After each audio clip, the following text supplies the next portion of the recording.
যারা প্রোগ্রাম করতে দাওনি আজকে তারা কোথায়? কোথায় তারা? জমিন যার, কথা বলবো তার, ঠিক না বা ঠিক? এই জমিনে সবচেয়ে খারাপ থাকে চোর, ছেচর এবং ডাকাতেরা। আমরা ভালো হতে চাই, রাজি আছি তো? কার কথা? আল্লাহ বলছেন ইন্নাল আবরারা লাফি নাঈম ওয়া ইন্নাল ফুজ্জারা লাফি জাহিম। নেককাররা সব সময় নেয়ামতের ভিতরে থাকে, ডাকাত খুনি সব সময় জাহান্নামে থাকে। আমরা ভালো হতে চাই, রাজি আছি তো? কে কে একটু হাত তুলে দেখায় দেন কারা কারা ভালো হতে চান। আল্লাহ হাতগুলো কবুল করুন। আরো চিৎকার করে বলেন আমিন। হাতগুলো নামায়। যে দুরূদটা আপনারা পড়েছেন এটা রাসূল পড়তেন না। আপনাদের সিরাজগঞ্জেই রাসূল আসতেন, আমি প্রায় বলে থাকি, কারণ সিরাজগঞ্জে রাসূলের নামই সিরাজ। রাসূলের নাম কি? সিরাজ। আর আপনারা রাসূলের দুইটা প্রিয় জিনিস ধরে রেখেছেন। রাসূল সবচেয়ে বেশি পছন্দ করতেন কি খাওয়ার মধ্যে বলেন তো? দুধ। কি? দুধ। মেরাজে যাওয়ার সময় কি খাইছেন? দুধ। সিরাজগঞ্জে দুধ কম। হ্যাঁ, বাংলাদেশের দুধ যায় কোত্থেকে? আর আর কি বলেন? কাপড়ের মধ্যে লুঙ্গি। লুঙ্গি, এটা রাসূলের সবচেয়ে প্রিয় ড্রেস, লুঙ্গি। এই লুঙ্গিও সিরাজগঞ্জে, আলহামদুলিল্লাহ বলে।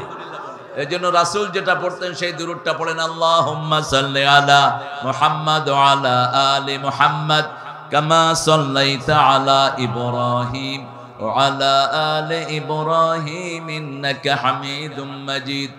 আল্লাহুম্মা বারিক আলা মুহাম্মাদ ওয়া আলা আলি মুহাম্মাদ কামা বারাকতা আলা ইব্রাহিম وعلى آل إبراهيم إنك حميد مجيد। এখন একটা দোয়া পড়বো, আকাশের সব রহমতের দুয়ার আল্লাহ খুলে দিবেন।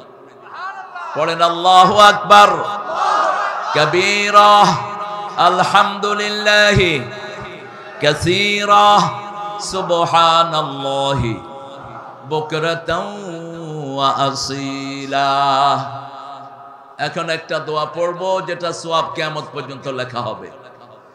আপনাদের কবরস্থানে যারা শুয়ে আছেন সবার গুনাহগুলোর সাথে সাথে মাফ হয়ে যাবে।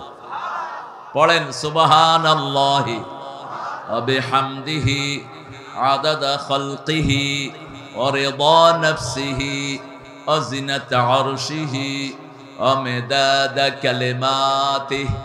সূরা ইনফিতারে আল্লাহ রাব্বুল আলামিন বলছেন, إذا السماء فطرت وإذا الكواكب انتثرت وإذا البحار فجرت وإذا القبور بعثرت। যখন আকাশ টুকরা টুকরা হয়ে যাবে, إذا السماء انفطرت وإذا الكواكب انتثرت, তারাগুলো টুকরো টুকরো হয়ে পড়বে। وإذا البحار فجرت, সাগরের পানিগুলো সব উদ্গীরণ করবে। তখন সব কবরগুলো ফেড়ে ফেড়ে মানুষগুলো বেরিয়ে আসতে থাকবে। রাসূল সাল্লাল্লাহু আলাইহি ওয়াসাল্লাম বলছেন, আমি প্রথম মানুষ যিনি কবর থেকে বের হবে। প্রত্যেকটি মানুষ বের হবে। আল্লাহ রাব্বুল আলামিন বলছেন, মানুষের লোভ কবর পর্যন্ত তাকে নিয়ে যায়। আল্লাহাকুমুত তাকাসুর হাত্তা যুরতুমুল মাকাবির।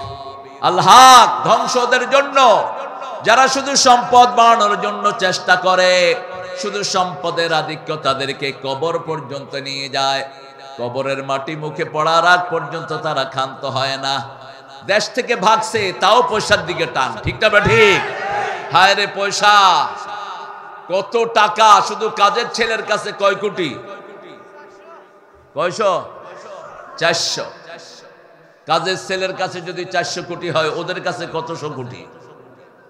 তবে টাকা যার বেশি হিসাব তার বেশি, টাকা যার কম হিসাব তার কম। রাসূল বলছেন, রাসূলকে জিজ্ঞেস করা হলো সবচেয়ে জ্ঞানী কে? রাসূল বললেন, আল কাইয়িস মান দানা নাফসাহু ওয়া আমিলা লিমা বা'দাল মাউত ওয়াল আজিজ মান ইত্তাবা হাওয়াহু ওয়া তামান্না আলাল্লাহ। সবচেয়ে জ্ঞানী ব্যক্তি ওই লোক যে মৃত্যুর পরের জীবনের জন্য কাজ করে, কারণ মৃত্যুর পরে জীবন শুরু হবে আর কোনোদিন শেষ হবে। আবার কথা বলছো কেন তোমরা? বসো।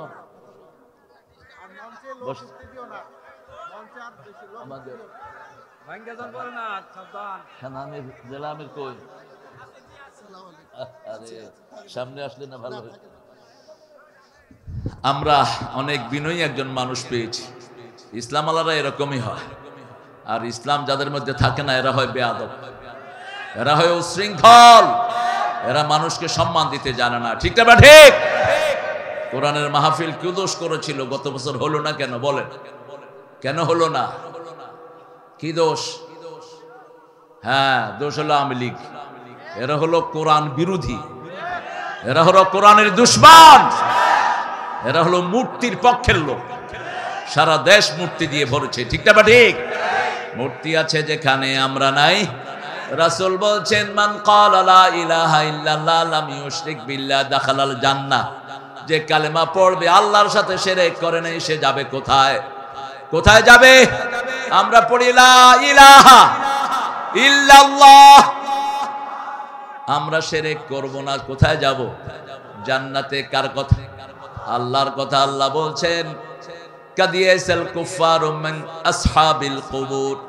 কবরের ব্যাপারে কাফেররা হতাশ হয়ে গেছে, আর মুমিনরা কবরকে বলে আল মাউতু তুহফাতুন লিল মুমিনিন। মুমিনদের জন্য কবর হয়ে যায় একটা হাদিয়া, কবর হয়ে যায় মুমিনের জন্য ফুলের বাগান। আল্লাহু আকবার। রাসূল সাল্লাল্লাহু আলাইহি ওয়াসাল্লামের একজন আনসারী মারা গেলেন। রাসূল সাল্লাল্লাহু আলাইহি ওয়াসাল্লাম গেলেন সেখানে, এখনো তার কবরটা খোদা হয়নি। কবর খোদা হচ্ছে, রাসূল গিয়ে মাটিতে বসে পড়লেন। সাহাবায়ে কেরাম সবাই কোথায় বসলেন? মাটিতে বসে পড়লেন। রাসূল সাল্লাল্লাহু আলাইহি ওয়াসাল্লাম কবরের উপরে মাটিতে আঁকছেন, এরকম করে রেখা আঁকছেন, আবার পাশে কিছু রেখা দিলেন। রেখা দিয়ে রাসূল সাল্লাল্লাহু আলাইহি ওয়াসাল্লাম বললেন, এটা হলো সিরাতুল মুস্তাকিম। এটার আশেপাশে যেই রাস্তাগুলো আছে এগুলো হলো গুমরাহির রাস্তা, ভ্রান্তি রাস্তা। এগুলো মানুষকে শয়তান ডিরেল করে দেয়। একটাই রাস্তা, নি'বুদুনি হাদা সিরাতুম মুস্তাকিম। আমরা ইবাদত করব কার? নামাজ পড়ব কার জন্য? কয় ওয়াক্ত? ঠিক আছে তো? অনেক পীর সাহেবেরা যে কম কয়, আপনাদের সিরাজগঞ্জে তো পীর বেশি। হ্যাঁ, নামাজ নাই, রোজা নাই, পীর। এগুলো পীর না, এগুলো সির। সির বুঝেন তো? সির পেটের কি করে? শরীর নষ্ট করে দেয়। যেগুলো নামাজ রোজা ছাড়া পীর দাবি করে, এদেরকে পিটায় জেলখানায় ঢুকায় দেন। এখনই থানায় ঢুকান এগুলোকে, এগুলো যেন সমাজে থাকতে না পারে। আমরা এক আল্লাহর ইবাদত করব, 5 ওয়াক্ত নামাজে যারা যায়, আল্লাহ রাব্বুল আলামিনের হাবিব বলেছেন 8টা জান্নাত আল্লাহ তাদের জন্য সাজায়া দেয়। রাসূল সাল্লাল্লাহু আলাইহি ওয়াসাল্লাম বললেন, এই যে লোকটাকে এখন কবরে আনা হবে, তার আগে কি অবস্থা হয়েছে তোমাদেরকে শোনাচ্ছি। তার জন্য জান্নাত থেকে, যদি জান্নাতি মানুষ হয়, জান্নাত থেকে রেশমি রুমাল নিয়ে ফেরেশতারা হাজির হয়। ফেরেশতারা এসে বলে, উখরুজি রাদিয়াতাম মারদিয়াহ, সন্তুষ্ট চিত্তে তুমি বেরিয়ে যাও, সন্তুষ্ট চিত্তে বেরিয়ে যাও। জান্নাতি লোক বলে, তোমরা যে আল্লাহর পক্ষ থেকে আসছো, আমি দলিল চাই। দলিল ছাড়া তো আমি কোনো কাজ করি না। আমরা দলিল সহ মসজিদে যাই, আকিমুস সালাত ওয়া আতুজ যাকাত। আমরা দলিলের কারণে দান করি, দলিলের কারণে টুপি পরি, দলিলের কারণে টাকনুর উপরে কাপড় পরি। সব দলিল আছে না নাই? ফেরেশতারা বলবে, আল্লাহ আপনার গোলাম দলিল চাচ্ছে, আল্লাহ জান্নাত থেকে একটা দলিল দিবেন। ওটার উপরে লেখা থাকবে বিসমিল্লাহির রহমানির। সবচেয়ে বেশি আয়াত যেটা কোরআনে ব্যবহৃত হয়েছে 114 বার, কোন আয়াত? বিসমিল্লাহির রহমানির রহিম। প্রত্যেক সূরার উপরে আছে না নাই? একটা সূরার উপরে নাই, আরেকটার ভিতরে দিলেন সূরা নাহলে, ইন্নাহু মিন সুলাইমান ইন্নাহু বিসমিল্লাহির রহমানির রহিম। 114 বার। এই আয়াতটা যখন মুমিনের সামনে ধরা হবে, হাসতে হাসতে তার রূহটা ওই রেশমি রুমালের ভিতরে যাবে। রাসূল বলছেন, জান্নাত থেকে একটি দল আসে, বিরাট দল। ওই রেশমি রুমাল তারা যখনই তার রূহটা গ্রহণ করে, ওই রূহের সুগন্ধে আকাশ জমিন সব ভরে যায়।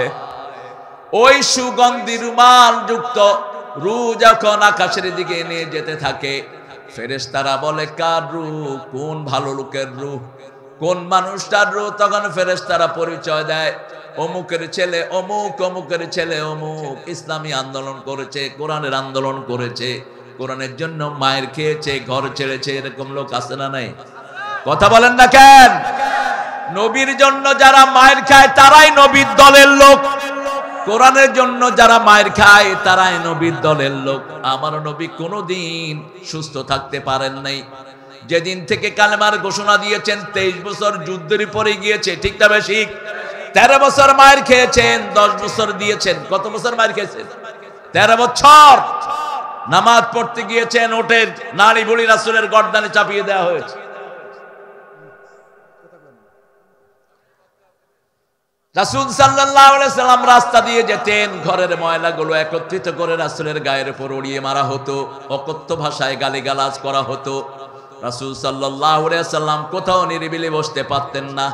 ওনার প্রিয় সাহাবী সুমাইয়া রাদিয়াল্লাহু আনহাকে ধরে এনে অকথ্য ভাষায় নির্যাতন করা হলো। আমরা বসেন না, কি সর্বনাশ! রাসূল সাল্লাল্লাহু আলাইহি সাল্লামের নামটা পর্যন্ত তারা উচ্চারণ করে দিতে চাচ্ছিল না। মা সুমাইয়াকে ধরে আনলো, ধরে এনে রাস্তার সাথে পিলারের সাথে হাত বাঁধা হলো, পা বাঁধা হলো, আর বলা হলো, সুমাইয়া তুমি মুহাম্মদকে ভুলে যাও। মুহাম্মদ সাল্লাল্লাহু আলাইহি সাল্লামের নাম বলতেই তিনি পড়লেন, লা ইলাহা ইল্লাল্লাহু মুহাম্মাদুর রাসূলুল্লাহ সাল্লাল্লাহু। তিনি বললেন, আমি দুনিয়া ভুলতে পারি কিন্তু নবীকে ভুলতে পারি। সুমাইয়াকে বারবার করে বলা হলো, তুমি ইসলামকে ভুলে যাও। আবু জেহেলের মুখে থুতু মেরে দিলেন সুমাইয়া। বলছে, ওই তোর পাপিষ্ঠ মুখে আমার নবীর নাম শুনতে চাই না। সুমাইয়াকে মারতে মারতে হাতের বল্লম দিয়ে তার লজ্জাস্থানে এত জোরে কোপ মারা হলো, সাথে সাথে সুমাইয়া ইন্তেকাল করলেন। আর বললেন, ফুজতু রব্বিল কাবা, কাবার রবের কসম আমি সুমাইয়া সফল হয়ে গেছি। রাসূল শুনলেন আর কাঁদলেন, আর আল্লাহর কাছে বিচার দিলেন। খুবাইব খাব্বাবকে কিভাবে এনে মারা হলো, লোহার কয়লা বিছিয়ে দেয়া হলো, ওই কয়লার উপর খাব্বাবকে শোয়ায়া বুকের উপর পাথর চাপিয়ে দেয়া হলো। খাব্বাবের শরীরের চর্বি গলে গলে ওই কয়লাগুলো নিবলো। সাইয়েদনা ওমর ফারুক রাদিয়াল্লাহু আনহু যখন খাব্বাবের পিঠ দেখলেন তিনি অবাক হয়ে গেলেন। এরকম পিঠ কেমনে হলো? তিনি বললেন, মক্কায় যখন আমি ছিলাম ইসলাম গ্রহণ করার অপরাধে আমাকে ওরা আগুনের কয়লার উপর শুইয়ে দিয়েছে, তারপরও একটা মুহূর্তের জন্য কালেমা থেকে বিচ্যুত হন নাই। বেলাল রাদিয়াল্লাহু আনহুকে ধরে নেওয়া হলো। উমাইয়া বলল, বেলাল তোর মুখে আমি শুনতে চাই না লা ইলাহা ইল্লাল্লাহ। বেলালের মুখে আগুনের কয়লা দিয়ে দেওয়া হলো, জিহ্বাটা একটু চওড়া হয়ে গেল, বুকের উপর পাথর দিয়ে দেওয়া হলো। বেলাল কাঁদছিল, আহাদ আহাদ আহাদ আহাদ বলে। আর এই কান্না শুনলেন আবু বকর রাদিয়াল্লাহু আনহু। তিনি এসে উমাইয়াকে বললেন, ও উমাইয়া, বেলালকে বেচবি নাকি? কাফের দেখে দুনিয়া, মুমিন দেখে আখিরাত।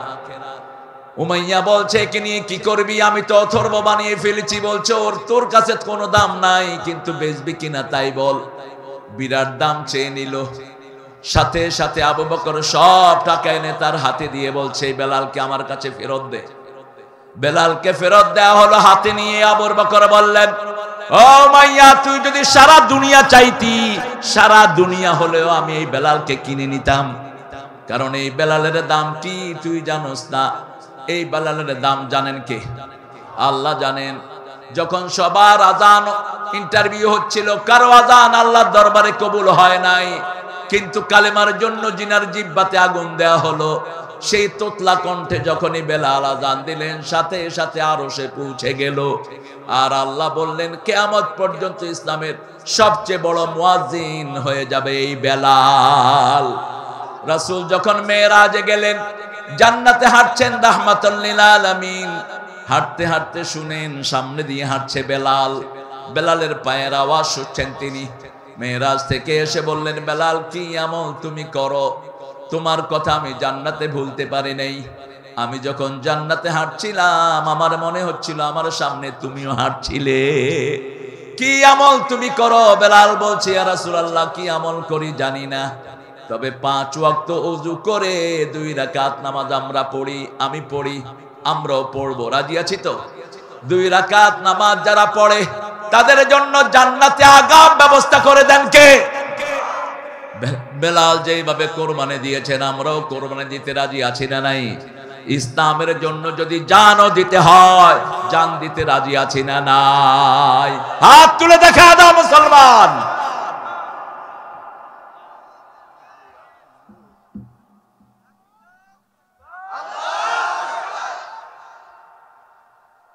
হায় হায়, এরা মারা গেছে। যেটা স্লোগান দিচ্ছে এটাও ডেড। থাক থাক, এখান থেকে একটা জন আল্লাহু আকবার বলেন।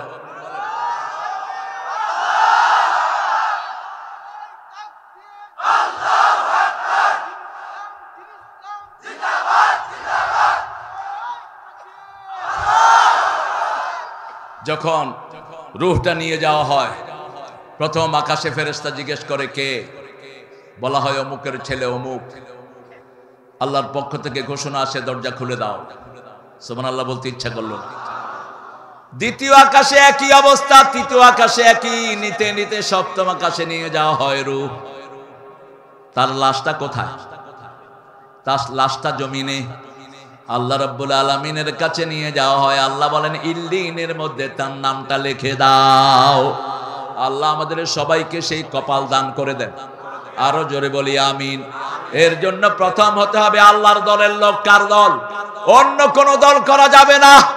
যারা অন্য দল করেছো তারা কিয়ামতের ময়দানে মুশরিকের খাতায় উঠবা। কেন দল করেছো? আল্লাহ দল দিয়েছে, তুই দল করলি কেন? তোকে বলছে কে দল করতে? আল্লাহ জিকির দিয়েছে, তুই নতুন জিকির বানালি কেন? আছে না আমাদের দেশে অনেকে নতুন জিকির বানায়। যেগুলো আল্লাহ দিয়েছেন ওগুলো বানানোর ক্ষমতা কারো?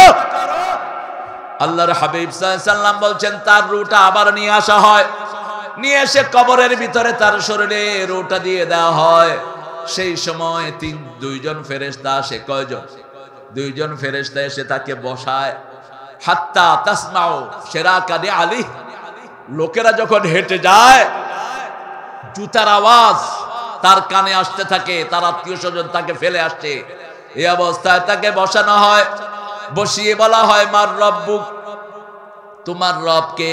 তিনি বলেন রব্বি আল্লাহ। তাকে জিজ্ঞেস করা হয় মা দীনুক, তোমার দল কি? তিনি বলেন আল ইসলাম। কি দল? তিনাকে বলা হয় মান হাযার রাজুল, এই লোকটাকে। তিনটা প্রশ্ন রাসূলকে নিয়ে, এই লোকটাকে। মান হাযার রাজুলুল্লাযী বাআসা ফীকুম, মান নবিয়ুক, তোমার নবী কে ছিল? তোমার নেতা কি ছিল? কোন নেতাকে তোমার মাঝে প্রেরণ করা হয়েছে? তিনি বললেন মুহাম্মদ সাল্লাল্লাহু আলাইহি ওয়াসাল্লাম। এবার রাসূল বলছেন যখনই এই তিনটা উত্তর হয়ে যায়, আসমান থেকে ফেরেশতারা বলে ফাফরিশুহু ফিরাশাল জান্নাহ আলবিসুহু লিবাসাল জান্নাহ ইফতাহ লাহু বাবাম মিনাল জান্নাতি ইয়া আরহামার রাহিমিন।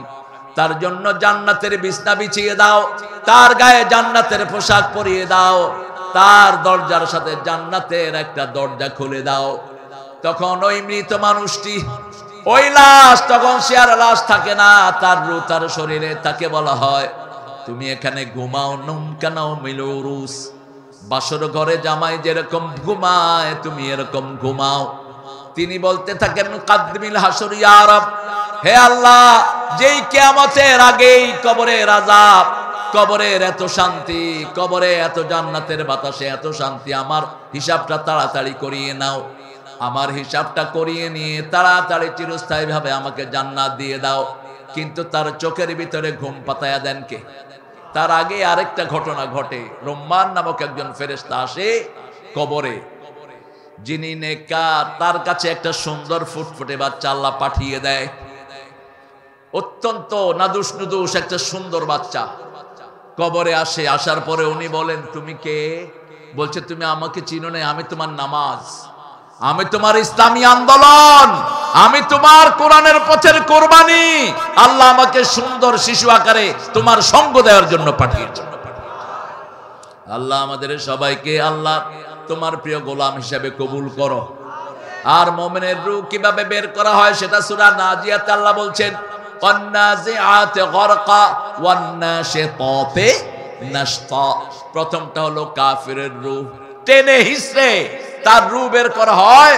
রাসূল সাল্লাল্লাহু আলাইহি ওয়াসাল্লাম একটা বর্ণনায় বললেন একটা শরীরে কয়েক হাজার বর্ষি গেথে, বর্ষি চিনেন তো, মাছ ধরে যে কি বলেন এগুলো, হ্যাঁ, সিরাজগঞ্জের আরো কোনো নাম আছে কিনা কি জানি, বর্ষি। এই বর্ষি, হাজার হাজার বর্ষি কারো গায়ে বেঁধে উল্টা টান মারলে যেরকম কষ্ট, জাহান্নামীর জান তার চেয়ে বেশি কষ্ট। অন্নাজিআতে গারকা, প্রত্যেকটি প্রশ্নের গোড়ায় ডুবে ডুবে ফেরেশতারা টেনে হিঁচড়ে তার জান বের করবে, চিৎকার করতে থাকবে, ছুটাছুটি করবে তার জান। কোন ফেরেশতা পিছন দিক থেকে আসবে না। সূরা জুমার 8 নম্বর আয়াতে আল্লাহ বলছেন, কুল ইন্নাল মাউতাল্লাযী তাফিররুনা মিন ফাইন্নাহু মুলাকীকুম, যেই মৃত্যু থেকে তোমরা পালিয়ে বেড়াও সেই মৃত্যুর সাথে তোমাদের মোলাকাত হবে। কি হবে? মোলাকাত হবে। আনকাবুতের 56 নম্বর আয়াতে আল্লাহ বলছেন, কুল্লু নাফসিন যায়িকাতুল মাউত, প্রত্যেকটি মানুষকে মৃত্যুর স্বাদ গ্রহণ করতে হবে।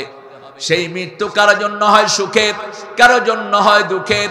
আল্লাহ রাব্বুল আলামিন বলছেন, যেই লোকটা সারা জীবন কোরআনী আন্দোলনে থাকে, সারা জীবন ইসলামের উপরে থাকে, কি হয়েছে?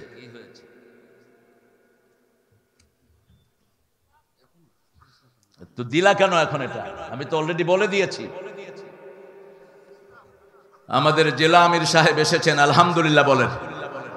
বলা হয়েছে না? চিনেন তো আপনারা? হ্যাঁ, শাহিনুর ভাইকে চিনেন তো? চিনেন না? কি উনি কি? আরো জোরে বলেন।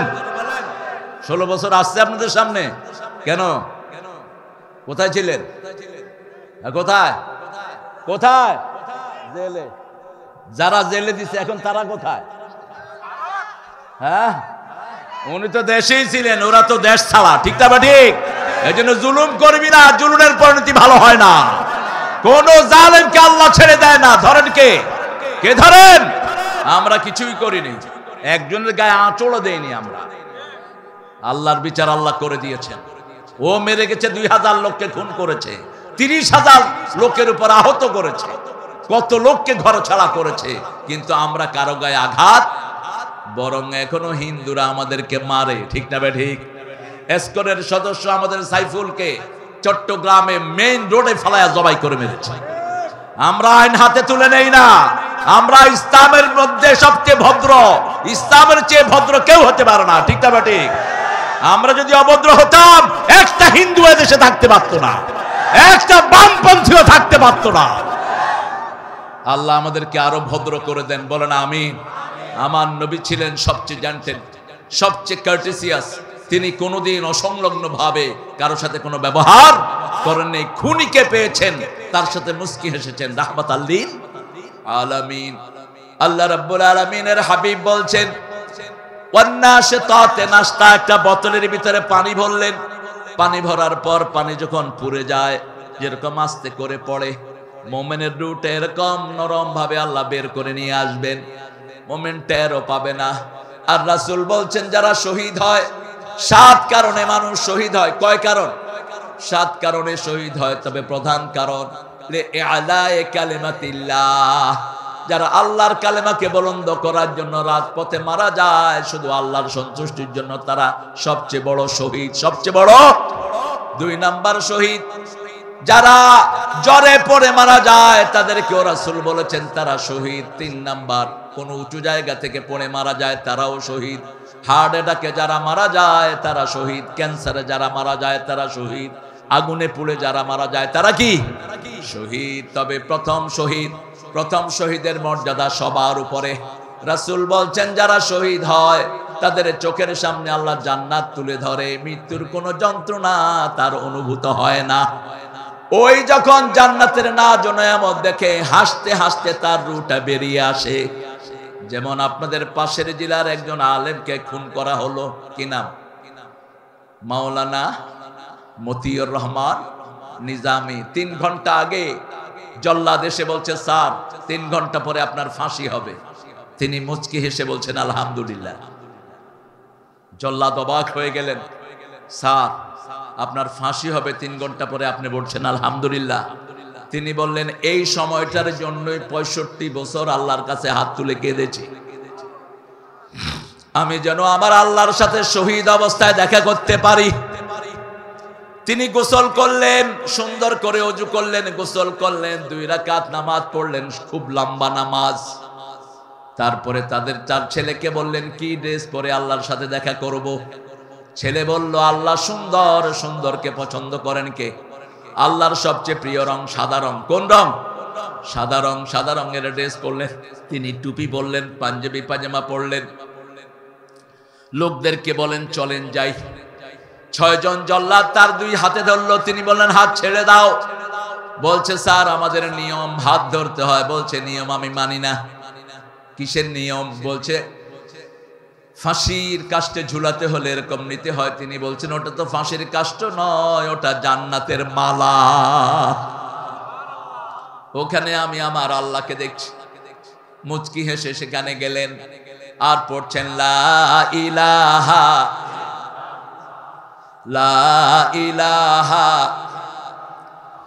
লা ইলাহা ইল্লাল্লাহু মুহাম্মাদুর রাসূলুল্লাহ সাল্লাল্লাহু। এই কালেমা পড়তে পড়তে তার গলায় দড়ি লাগানো হলো, দড়ি টান দিয়ে দেয়া হলো। মুচকি হেসে তিনি জান্নাতে চলে গেলেন। আল্লাহ তাকে চিরস্থায়ী জান্নাত দান করে দাও। আরো চিৎকার করে বলেন আমিন। এখন আল্লাহর হাবিব বলছেন যে লোকটা সারা জীবন ইসলামের বিরুদ্ধে কাজ করেছে, কোরআন মানে নাই, হাদিস মানে নাই, আলেমদেরকে জায়গায় জায়গায় ধরে পিটিয়েছে, কোরআনের মাহফিল বন্ধ করে দিয়েছে, ইসলামিক কাজ যারা করেছে তাদেরকে দেশ ছাড়া করেছে। করেছে কি করে নাই? এই লোকগুলোর যখন মৃত্যু আসবে রূঢ় দৌড়াদৌড়ি করা শুরু করবে, চিৎকার করতে থাকবে। সেই চিৎকার ফেরেশতারা আল্লাহ ছাড়া আর কেউ শুনে না। তার জানগুলো বের হতে চাইবে না। দুর্গন্ধযুক্ত বাজে কাপড় নিয়ে জাহান্নামের ফেরেশতারা দলে দলে তার ঘরে আসবে। মাদ্দা বাসারিহি, চোখের দৃষ্টি তার যদূর, দৃষ্টির মধ্যে এই জাহান্নামের ফেরেশতা লাইন ধরে বসবে। তখনই সে চিৎকার শুরু করবে। সে বলবে লাউলা আখারতানি ইলা আজালিন করিব ফাসাদদাকা ওয়া কুম মিনাস সালিহিন। সূরা মুনাফিকুনের 9 নম্বর আয়াত পড়তে থাকবে, আল্লাহ আমাকে একটু সময় দেন, আমি একটু সদকা করে ভালো মানুষ হয়ে আসি। আল্লাহ রাব্বুল আলামিন বললেন, ফেরেশতারা বলবেন ইযা জাআ আজালুহুম লা ইস্তাখিরুনা সাআতান ওয়া লা ইস্তাকদিমুন। যখন মৃত্যুর সময় চলে আসে 1 সেকেন্ড আগে হয় না, পরেও মালাকাল মউত জানে না কার কখন মৃত্যু হবে। জানেন কে? কে জানেন? শুধু আল্লাহ অর্ডার দেন মালাকাল মউত ওখানে চলে যাও, যাও সেখানে গিয়ে অপেক্ষা করো। এবার ফেরেশতারা তাকে ধরতে যাবে, চিৎকার করতে থাকবে, বিকট চিৎকার। জাহান্নামীদের 3টা জিনিস দেখা যায়, চেহারা বিকৃত হয়ে যায়, শরীরে ঘাম থাকে না, আর সমস্ত শরীর তার একে বেঁকে যেতে থাকে। আল্লাহ আমাদেরকে এই অবস্থা থেকে হেফাজত করেন। ফেরেশতারা তাদের কাজ শুরু করে। দুর্গন্ধযুক্ত রূহ যখন বের করে সারা পৃথিবীতে দুর্গন্ধ ছড়িয়ে পড়ে। ফেরেশতারা লানত দিতে থাকে, কার এই দুর্গন্ধযুক্ত রূহ, এটাকে কোত্থেকে এনেছো? যখন উপরের দিকে নিতে থাকে ফেরেশতারা বলে উপরে নিও না। তারপরে কষ্ট করে করে প্রথম আকাশ পর্যন্ত যখন যায় সেখান থেকে ছুঁড়ে মারা হয়, আর সেখান থেকে বলা হয় এর জন্য কোনোদিন আকাশ খোলা হবে না। ওখান থেকেই তার রূহটা সিজ্জিনের ভিতরে রাখা হয়। সিজ্জিন হলো নিচে জেলখানার মতো একটা নোংরা জায়গা। তারপরে তার রূহটা আবার তার শরীরে ফেরত দেয়া হয়। এর মধ্যে আরেকটা ঘটনা ঘটে, যে কোনো মানুষকে কবরে রাখার পরেই মাটি তাকে চাপ দিতে আসে। যে কোনো মানুষ, ইভেন কি মা ফাতেমার লাশ রাখছে, কবর চাপ দিতে আসছে। একজন সাহাবী, তার নাম আবু যর গিফারি, তিনি বলছেন এ কবরের মাটি, তোর মধ্যে কাকে রাখছি শুন। তোর মধ্যে রাখছি জান্নাতের 2 যুবকের মা ফাতেমাতুজ জহরাকে, জান্নাতের রানীকে। খবরদার বেয়াদবি করিস না। ও কবর, তোর মধ্যে কাকে রাখছি শুন। তোর মধ্যে রাখছি জান্নাতের সরদার আলীর স্ত্রীকে, তোর মধ্যে রাখছি, খবরদার বেয়াদবি করবি না। তোর মধ্যে রাখছি সাইয়্যিদুল আম্বিয়া মুহাম্মাদুর রাসূলুল্লাহ সাল্লাল্লাহু আলাইহি সাল্লামের কলিজার টুকরা নয়নের পুতুলিকে, খবরদার বেয়াদবি করিস না। কবরের মধ্য থেকে কে যেন একজন বলে যায়, আমি ফাতেমা চিনি না, হাসান হোসাইন চিনি না, নবীর মেয়ে চিনি না, আমার কবরে যদি আমল ভালো হয় আমি ভালো হয়ে যাব, আর যদি আমল এদিক সেদিক হয়, এই পাশের মাটি ওই পাশে চলে যাবে, কেউ আমাকে ঠেকাতে পারবে না। যখন মাটি চাপ দিতে আসে, রাসূল বলছেন মাথার কাছে বসে থাকে কোরআন, ডান হাতে বসে থাকে নামাজ, বাম হাতে তার যাকাত, পায়ের কাছে বসে থাকে সদকা। মাথার কাছে কি থাকে? জোরে বলেন। ডান হাতে কি থাকে? বাম হাতে পায়ের কাছে সদকা। একটা দল আছে, তাদের প্রথম কর্মসূচি হলো কোরআন অধ্যয়ন। প্রত্যেক দিন তারা এটা করে, ঠিক না ঠিক? এটা এই দল ছাড়া আর কারো কাছে এই নিয়ামত নাই। দ্বিতীয় তারা করে হাদিস অধ্যয়ন, তৃতীয় তারা করে ইসলামী সাহিত্য, চতুর্থ তারা করে জামাতে নামাজ। এই চারটা কাজ আল্লাহর না বান্দার? জোরে বলেন। কোরআন শরীফ পড়া সুন্নত না নফল? কোরআন শরীফ পড়া কি? পড়বেন তো? পড়বেন তো? কদ্দুর পড়বেন দৈনিক? বলেন। এক আয়াত হলে পড়বো? কিটা কইছে? সাধারণ মানুষ যারা এক পারা পড়বেন, আর যারা এ মুমিনের মতো যারা মানুষের সামনে কথা বলেন, আমরা হুজুর যারা, তারা পড়বে 5 পারা। ইবনে ওমরের হাদিস থেকে, ইবনে ওমরকে রাসূল খুব ভালোবাসতেন। ওমর রাদিয়াল্লাহু আনহু বড় ছেলে। রাসূল তার ঘাড়ের মধ্যে হাত দিয়ে বলছে, ইবনে ওমর ইশফিদ দুনিয়া গরীব কান্নাকা গরীব আবিরু সাবিল। তুমি দুনিয়াতে থাকবা অপরিচিত হয়ে, অথবা রাস্তার মুসাফিরের মতো থাকবা। তিনি বললেন, ফাইদা আসবাহতা ফালাম তানতাজিরুল মাসা। যখন সকাল হবে সন্ধ্যার অপেক্ষায় থেকো না, যখন সন্ধ্যা হবে সকালের অপেক্ষায় থেকো না। তওবা করে তুমি তৈরি হও, যে কোনো সময় ডাক আসতে পারে। কিভাবে ঘুমিয়ে থাকো ফজর করে কাজা, এমনও তো হতে পারে জোহরে জানাজা। কি করে ঘুমিয়ে থাকো আসর করে কাজা, এমনও তো হতে পারে মাগরিবে জানাজা। ঠিক না ঠিক? কোনো নিশ্চয়তা নেই। আপনাদের সিরাজগঞ্জের একজন ধনাঢ্য ব্যক্তি আমাকে খুব পছন্দ করতেন। তিনি আমাকে খাওয়ালেন একবার। খাওয়ানোর পরের সপ্তাহে শুনি সিরাজগঞ্জে তিনি আসছিলেন টাঙ্গাইল থেকে, কার অ্যাক্সিডেন্টে ওই সিরাজগঞ্জের মাথায় তিনি দুনিয়া থেকে বিদায়। এই তো জীবন, যে কোনো সময় চলে যেতে পারি, ঠিক না ঠিক?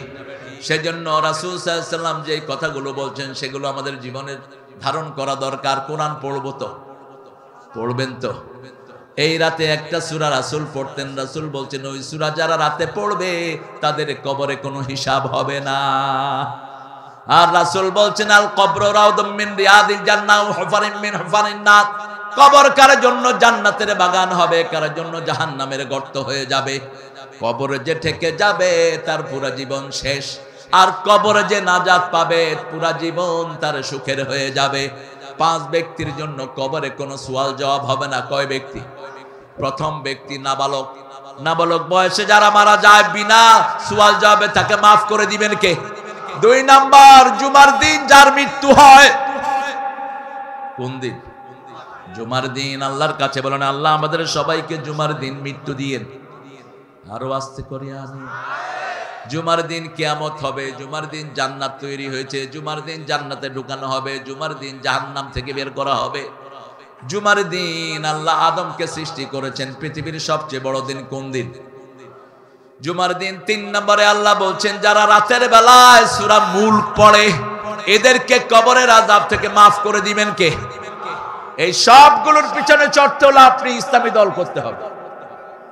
আপনার দল ইসলাম না, আল্লাহ চিনবেই না আপনাকে। যেমন এখন আওয়ামী লীগের লোকেরা সব পলাইছে। কেন? নেতা পলাইছে, কর্মীও, আর আগে পলাইতো এই আমাদের জিলামির পলাইতো, থানা আমিরাও। কথা কন না কেন?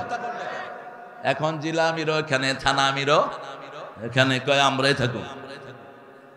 এতদিন খবর ছিল না, এখন আসে। আপনাদের বিএনপি যিনি সভাপতি সিরাজগঞ্জের, সে বলল 16 বছর পরে সে তার বাড়িতে ফিরছে। কি নাম জানি? হ্যাঁ, না না, ওই যে ওদিন ছিল যে বিএনপি সভাপতি সিরাজগঞ্জের, সেলিম রেজা। ও কাজীপুরের সভাপতি। আচ্ছা, গাজীপুরের মানুষ একটু উল্টাপাল্টা। আপনারা কোনপুর? সদর। আপনারা গাজীপুরটা বাজে জায়গা।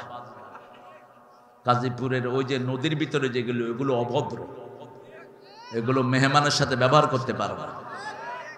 আমি বলে যাব জেলা আমিরকে কি বেয়াদবি তারা করেছে। সিরাজগঞ্জের উপর আমি বিরক্ত হয়েছি একটু গাজীপুরে গিয়ে। সিরাজগঞ্জের সবাই ভালো, সবচেয়ে বেশি ভালো হলো সিরাজগঞ্জের মায়েরা। এরা খুব বেশি মেহমান নেওয়াজ। আল্লাহ সিরাজগঞ্জের সব ভাই বোনকে কবুল করেন। আরো চিৎকার করে বলেন আমিন। সিরাজগঞ্জকে ভালোবাসি তো দুই কারণে, দুধ আছে আর লুঙ্গি আছে। রাসূল ভালোবাসতেন, আমরা তো ভালো না বেশে। আমারও সবচেয়ে প্রিয় খাবার হলো দুধ। যদি আপনি অন্য কিছু না দিয়ে সারাদিন দুধ দিয়ে বসায় তো আমি বসে থাকবো। এটা খাবেন আপনারা, এটা শরীরকে খুব ভালো রাখে। রাসূল সাল্লাল্লাহু আলাইহি ওয়াসাল্লাম সব শিক্ষা দিয়েছেন, কোনো কিছু বাকি রাখেন নাই। রাসূল সাল্লাল্লাহু আলাইহি ওয়াসাল্লাম বলছেন, কবরে যখন ডাকা হবে, মাথার কাছ থেকে যখন মাটি আসবে, কোরআন দাঁড়াবে, কোরআন বলবে এটা আমার বন্ধু, খবরদার আক্রমণ করবি না, প্রত্যেক দিন আমাকে তেলাওয়াত করতো। আজকেও আমাকে তেলাওয়াত করেছে সূরা মুলক। সূরা মুলককে বলা হয় সূরাতুল খাসামা, ঝগড়া সূরা। যখন কেউ মারা যায়, ওই সূরার বন্ধু যে হয়, মারা গেলেই আল্লাহর কাছে দাঁড়িয়ে এই সূরা মুলক বলে, আল্লাহ আমার বন্ধু মারা গেছে, আপনি বলেছেন বন্ধুকে মাফ করে দিবেন, আপনি মাফ করে দেন, এখন মাফ করে দেন। যতক্ষণ মাফ হয় না ততক্ষণ এই সূরা আল্লাহর সামনে দাঁড়িয়ে থাকে। আল্লাহ এই সূরাটা পড়ার তৌফিক আমাদেরকে দেয়। মোবাইলে ছেড়ে দিবেন, ছেলেকে বলবেন জোরে ছেড়ে দাও বাবা, ঘুমের আগে জোরে ছেড়ে দাও, 5 মিনিটও লাগে না, শেষ হয়ে যাবে। তাবারাকাল্লাযী বিয়াদিহিল মুলকু ওয়া আলা কুল্লি শাইইন আল্লাযী খালাকাল মাউতা ওয়াল হায়াতা লিয়াবলুয়াকুম আইয়ুকুম আহসানু। একটু দ্রুত দিয়ে দিয়েন, যেমন সুদাইস তার একটা তেলাওয়াত আছে মোটামুটি আলহামদুলিল্লাহ, কিন্তু এত জোরে যারা পড়ে আলহামদুলিল্লাহ তাবারাকাল্লাযী বিয়াদিহিল, এটা দিন না, এটা দিলে গুনাহ হবে। আরো আপনি শুনবেন, একটু ধীরে ধীরে শুনবেন, শুনবেন তো, শুনবেন তো, কি নিয়ে যাবেন কবরে। 3 নাম্বার গেল। 4 নাম্বার, আল্লাহর রাস্তায় যারা শহীদ হয় তাদের কোনো হিসাব হয় না। 5 নাম্বার, ইউয়াফাস সাবিরুনা বিগাইরি হিসাব, যারা ধৈর্যশীল ইসলামী আন্দোলনের কর্মী, বিনা হিসাবে তাদেরকে জান্নাত দান করে দিবেন কে? আল্লাহ এই 5 জনের মধ্যে আমাদেরকে শামিল করে দেন। আরো চিৎকার করে বলি আমিন। যখন মাথার কাছে মাটি আসে, কোরআন দাঁড়িয়ে যায়, কোরআন বলে আমার বন্ধু এদিক দিয়ে আসবি না, ডান হাত থেকে মাটি আসে, নামাজ দাঁড়িয়ে যায়, 5 ওয়াক্ত নামাজ আমি তার বন্ধু। ফজরে পড়েছি, জোহরে পড়েছি, আসরে পড়েছি, মাগরিবে পড়েছি, এশায় পড়েছি, কিন্তু আমাদের দেশে রেগুলার নামাজি কম না বেশি? কত কম? ফজরের নামাজে যাই 5 জন, 6 জন, 7 জন, কোন সময় ইমাম সাহেব আর আমরা, ইমামও থাকে না। যশোরে এক মসজিদে গিয়ে দেখি কেউ নাই, শীতকাল, চিন্তা করলাম আজান দিল কোথায়। আমি বললাম এ মুয়াজ্জিন কোথায়? কয় কিডা? আমি বললাম তো জিডা, তুই কই? আজান শুনলাম, তুই কই? কয় আমি খেতার ভিতর। মাইক খেতার ভিতরে টাইনা নিয়ে হেন আজান দিছে। আমি কইলাম ভাই একটু দরজাটা খোলো। কয় কেউ আসে না, আমি উড়ি না। খুলে দেখে যে আমি, কয় নাউজুবিল্লাহ। আমি কইলাম তুই আলহামদুলিল্লাহ না পড়বি, তুই নাউজুবিল্লাহ কইলি কেন? ফজরে যারা যায় তাদের রোগ ব্যাধি ভালো করে দেন কে? তাদের জন্য সাক্ষী হয়ে যান কে? তাদের গুনাহ খাতা কমিয়ে দেন কে? জান্নাতটা সাজিয়ে দেন কে? আমরা ফজরে যাব তো, ফজরে যায় না মুনাফিক। কারা যায় না? মুনাফিক। এশায় যায় না মুনাফিক, কারণ বাতি নাই, দেখার কিচ্ছু নাই। আর জুমার দিন মুনাফিকদের হিড়িক পড়ে, সারা সপ্তাহ মসজিদে যায় না, জুমার দিন যায়। হ্যাঁ ভালো, জুমার দিন থেকে আর কাজা করো না, তাহলে তোমাকেও নামাজ হিসাবে কবুল করে নেবেন কে? 2 নাম্বার, ডান হাতে যখন মাটি যায়, মাটি বলে আমি এখান থেকে চাপ দিবার, নামাজ বলে খবরদার আমার বন্ধুর গায়ে তুমি আসতে পারবা। বাম দিকে যায়, সদকা দাঁড়িয়ে যায়, সদকা দাঁড়িয়ে বলে আমার বন্ধু সকাল বিকাল রাত্রি দুপুর আমার জন্য সদকা দিত, আল্লাহর রাস্তায় সদকা দিত। ইসলামী আন্দোলন যারা করে প্রতি মাসে তাদের কিছু খরচ আছে না নাই? কথা কন না কেন? সেটার নাম কি? হ্যাঁ, আরে বাপরে বাপ, এতে সব রাজাকার দেখি। হ্যাঁ, তুমি কে? তুমি কে? আমি কে? এ কয় না দেখি, এটা আন্দোলন করে নেই। তুমি কে? আমি কে? চেয়েছিলাম, হয়ে গেছি, হয়ে গেছে সরকার। রাজাকার এটা দিয়ে গালি দেয়া হতো, আল্লাহ কয় এটা গালি না, এটা তোমাদের মালা। 18 কোটি জনগণকে রাজাকার বানায় দিয়েছেন কে? ছোট ছোট ছেলেরা বলে তুমি কে, আমি কে, তুমি কে, আমি কে। রাস্তা দিয়ে যাচ্ছি, স্কুলে পড়াবো না, আমার কয় তুমি কে, আমি কে, আমি তোর বাপ। কয় দূরও হেটা না। আমি বললাম কি কয় তুমি রাজাকার। আল্লাহ তোমরা কি? কয় আমরাও রাজাকার, জন্মই হয়নি, এই দূরের দূর সব। কয় রাজাকার রাজাকার। এখন কেলকাটার ওরাও কয় তুমি কে, আমি কে, রাজাকার রাজাকার। আপনি রাজাকার ছিলেন? আমি কিন্তু রাজাকারের পোলা। আমারও চেষ্টা করছে অনেক রাজাকার বানানোর জন্য, কিন্তু পারে নাই, বয়সে কুলায় নেই আর কি। কিন্তু মামলা দিছে অনেকগুলো, অনেকগুলো মামলা দিয়েছে। তবে শেষ গাজীপুরের জয় আমার সাথে কথা বলেছিল। জয় একটা মাহফিলের অনুমতি তিনি দয়া করে দিয়েছিলেন একটা হেফজোখানা। তো আমি বললাম তুমি কোথায়? বলছে আমি পার্লামেন্টে। বলছি তোমার তো কোরআন এখানে থাকা উচিত ছিল। কয় স্যার আমার জন্য দোয়া করেন। ভদ্র আছে ছেলে, যার ভদ্রতার স্বীকৃতি দিতে হবে, ঠিক কিনা? সে যতটুকু করেছে। হেফজোখানার মাহফিল ছিল গাজীপুরে, তিনি এটা নিজে ফোন করে পুলিশদেরকে বলেছেন সুন্দর করে মাহফিলটা করিয়ে দেন। এরকম তোমরা সবাই যদি করতে পারতা, তাহলে আজকে তোমাদের ভাগ্য হতো না, আজকে তোমাদের দেশ ছেড়ে পালাতে হতো না, তোমার ওই কাঁঠাল রানীকে হেলিকপ্টারে ভাগতে হতো না, ঠিক না ঠিক?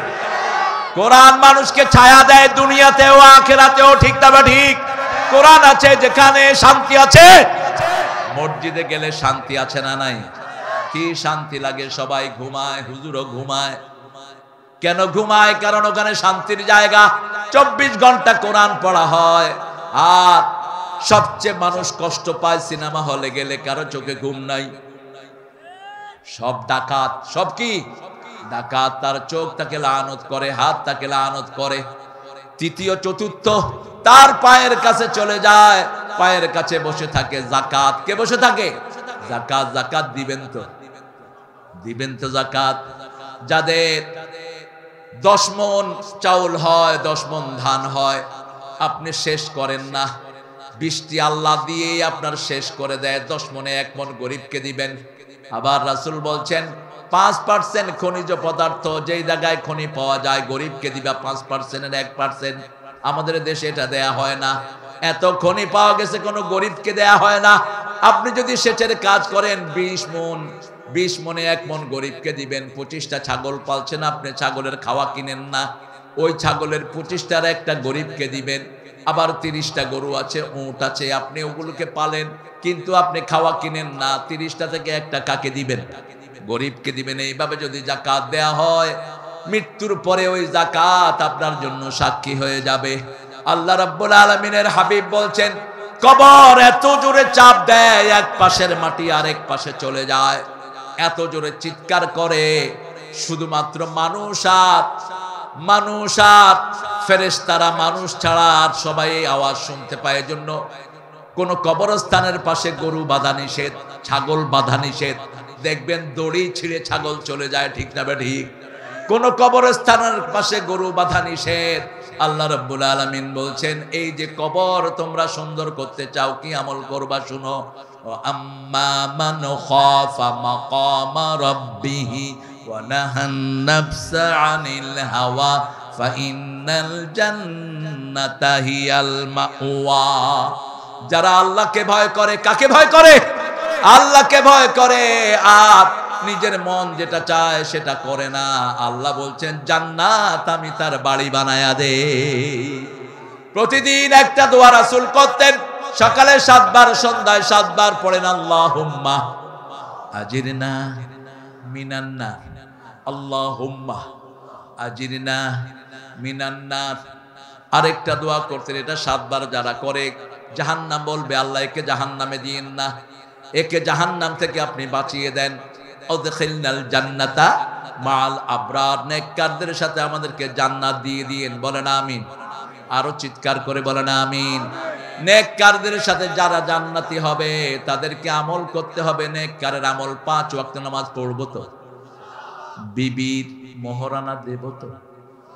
এখানে মোহরানা বেশি না যৌতুক বেশি? হ্যাঁ, ইন্না লিল্লাহি ওয়া ইন্না ইলাইহি। কার কাছে ওয়াজ করতেছি? আপনারা তো এমনি জিনাকার হয়ে বসে আছেন। আপনারা জানেন, আপনারা যে এই যে মোহরানা দিচ্ছেন না, আপনারা যে যৌতুক খাচ্ছেন, আপনারা জিনাকার, এটা জানেন আপনারা? হ্যাঁ, মোহরানা না দিলে আপনাদের বিয়ে হয় কেমনে? মানে না, মানাইতে হইব। দুনিয়া শেষ, আখিরাত শেষ। আজকে গিয়ে বোর কাছে মাপ চাইবেন। কোন বাকি মোহরানার কোন সিস্টেম ইসলামে নাই। রাসূল বলেছেন আংটি দিয়ে হলো মোহরানা দাও। কি দিয়ে হলে? লোহার আংটি হলেও মোহরানা দাও। আবার সাহাবী গরিব, কিছুই নাই, আংটিও নাই, রাসূল বলেছেন সূরা শিখাও, সূরা জিলজাল শিখাও, সূরা নাস, সূরা নসর শিখাও, সূরা কাফিরুন শিখাও, সূরা ইজা যা শিখাও। এই 4টা সূরা শিখাও তোমার বিবিকে, এটাই তোমার মোহরানা। এখন কিভাবে মোহরানা ছাড়া আপনারা বিয়ে করেন? রাসূল বলছেন যে মোহরানা দিতে পারবে না সে যেন বিয়ের কথা মুখে না আনে। রোজা রেখে তার যৌবন সে হেফাজত করবে। এখন তো মাশাআল্লাহ ইন্টারনেটে ঢুকলেই কত কিছু দেখা যায়। যারা ইন্টারনেটে মেয়েদের সাথে প্রেম করো, বুঝবা তুমি লুচ্চার ঘরের নাম দেখিয়েছো, তুমি চরিত্রহীন। তোমার জন্য আল্লাহ খবিশ মেয়ে রেখে দিয়েছেন। সূরা নূরের শুরুতে আল্লাহ বলছেন আল খবিসুনা লিল খবিসাত, খবিশের জন্য খবিশ রেখে দিয়েছেন কে? অজ্জানিয়াতু লিজ্জানি, জিনাকারীর জন্য জিনাকার। আর যারা অত্তাইয়িবুনা লিত-তাইয়্যিবাত, যারা ভালো তাদের জন্য ভালো রেখে দিয়েছেন কে? খবরদার চক্ষুকে হেফাজত করেন। এই চোখ আপনার বিরুদ্ধে কথা বলবে। আল্লাহ রাব্বুল আলামিন সূরা বনী ইসরাঈলে বলছেন যেই বিষয়ে জ্ঞান নাই সেই বিষয়ে মুখ খুলো না।